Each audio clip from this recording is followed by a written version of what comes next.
2023 జనవరి 14 తారీఖున భోగి రానుంది.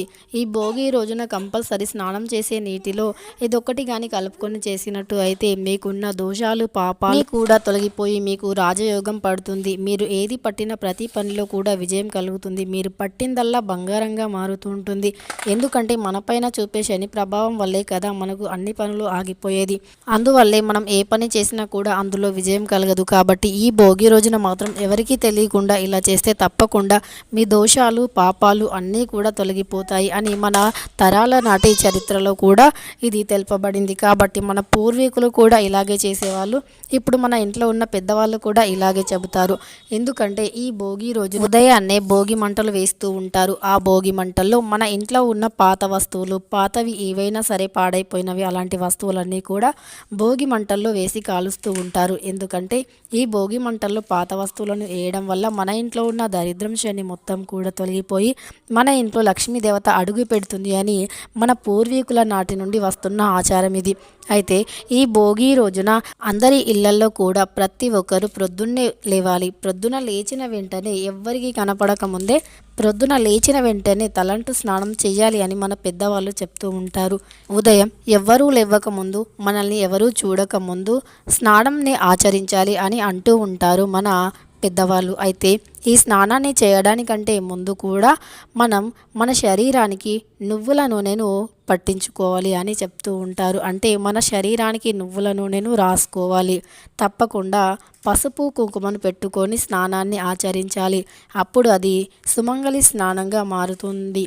కాబట్టి ఈ భోగి స్నానానికి మన పూర్వకాలం నుండి కూడా ఎంతో ప్రాముఖ్యత ఉంది. తప్పకుండా మన పల్లెటూర్లలో పెద్దవాళ్ళు అయితే ఈ స్నానానికి ప్రాముఖ్యత ఉంది.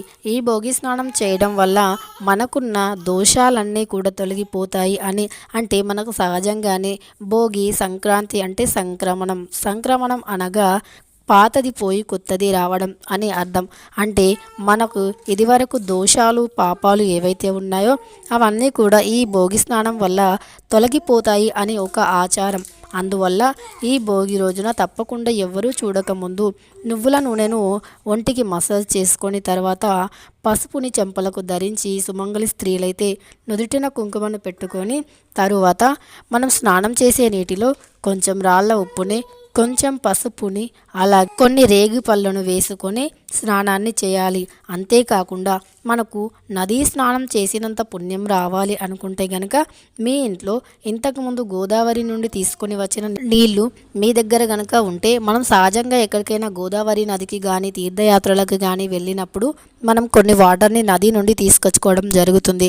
అలాంటి వాటర్ గనక ఉంటే మీరు స్నానం చేసే నీటిలో వీటితో, అంటే రాళ్ళ ఉప్పు, పసుపు, రేగిపళ్ళు, వాటితో పాటు ఈ నదీ జలాన్ని కూడా అందులో కలుపుకొని స్నానాన్ని ఆచరిస్తే మీకు నదీ స్నానం చేసినంత పుణ్యం కలుగుతుంది. మీకు ఎంతటి దోషాలు పాపాలు మిమ్మల్ని పట్టి పీడిస్తున్నా సరే అవన్నీ కూడా ఈ రోజుతో సమాప్తమైపోతాయి. ఇక ఇప్పటి నుండి మీ జీవితంలో ఏది చేసినా ప్రతి పనికి కూడా చక్కని విజయం అనేది కలుగుతుంది. ఇక మీకు రాజయోగం అనేది పడుతుంది. సహజంగా రేగిపళ్ళు అనేవి దిష్టి తీయడానికి ఉపయోగిస్తూ ఉంటారు, ముఖ్యంగా సంక్రాంతి రోజు. అయితే ఈ రేగి పళ్ళను నీటిలో వేసుకొని స్నానం చేయడం ద్వారా మనకు దిష్టి దోషాలు, నరదిష్టి, ఇలాంటివి నరఘోష ఇవన్నీ కూడా తొలగిపోవడానికి అవకాశం ఉంటుంది.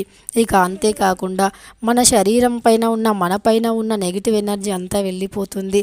ఇక నదీ స్నానం అంటే నదీ వాటర్ని కలుపుకొని స్నానాన్ని ఆచరించడం వల్ల మనకు ఎన్నో జన్మల పుణ్యం అయితే కలుగుతుంది. ముఖ్యంగా భోగి రోజు మనం భోగి రోజు ఎవరికీ తెలియకుండా అంత ఉదయాన్నే వెళ్ళి నదీ స్నానాన్ని ఆచరించలేము కనుక ఇంట్లోనే ఆ నది నీళ్ళు ఉంటే తప్పకుండా మీరు స్నానం చేసే నీటిలో కొన్ని నీళ్ళైనా పర్లేదు, ఎక్కువని కాదు, మీరు స్నానం చేసే నీటిలో కొన్ని నీళ్లను కలుపుకొని స్నానం చేసినా అంతే పుణ్యఫలం అయితే దక్కుతుంది. కాబట్టి మీరు తప్పకుండా ఈ భోగి రోజున ఇవి మీరు పాటించినట్టు అయితే మీకు ఎంతటి శని దోషాలు పాపాలు పట్టి మిమ్మల్ని పోయిన సంవత్సరం పీడించినా సరే ఈ 2023 సంవత్సరంలో మాత్రం మీకు తప్పకుండా రాజయోగం పడుతుంది. మీకు నరదిష్టి, నరఘోష ఇంకా ఇలాంటి సమస్యలు ఉన్న ఆ శనీశ్వరుని ప్రభావం మిమ్మల్ని పట్టి పీడిస్తున్నా సరే అవన్నీ కూడా తొలగిపోయి లక్ష్మీదేవి మిమ్మల్ని అనుగ్రహించి మీ ఇంట్లో సిరి సంపదలు అష్టైశ్వర్యాలు కురిపిస్తారు. మీరు ఏది పట్టినా బంగారంలా చేస్తారు. మీ ఇంట్లో గొడవలు చికాకులు ఇవన్నీ కూడా తొలగిపోతాయి. మీరు ఏ పని పట్టినా అందులో తప్పకుండా విజయం అయితే కలుగుతూ ఉంటుంది. ఇంకా మీరు సంపాదించడానికి మార్గాలు కలుగుతాయి. ఈ రాళ్ళ ఉప్పు వేసుకొని స్నానం చేయడం వల్ల మన శరీరం పైన ఉన్న నెగిటివ్ ఎనర్జీని మొత్తం తొలగిస్తూ ఉంటుంది. ఇంకా లక్ష్మీదేవి అనుగ్రహం కూడా కలుగుతూ ఉంటుంది. ఆ సూర్య భగవానుని యొక్క అనుగ్రహం కూడా కలుగుతూ ఉంటుంది. ఎందుకంటే మనం సూర్య భగవానుడు మన పైన గనుక ఆగ్రహం చూపిస్తే మన ఇంట్లో మొత్తం గొడవలు చికాకులు జరుగుతూ ఉంటాయి.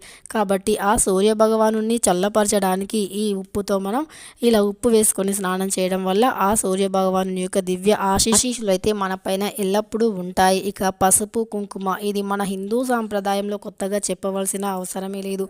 పసుపుకి మన హిందూ సాంప్రదాయంలో మన హిందూ సనాతన ధర్మం నుండి పసుపుకి ఎంతటి ప్రాముఖ్యత ఉందో కూడా మన అందరికీ తెలిసిందే. ఇది లక్ష్మీదేవతకి ఎంత ఇష్టమైనది కూడా. ఇక ఇది వేసుకొని స్నానం చేస్తే అంత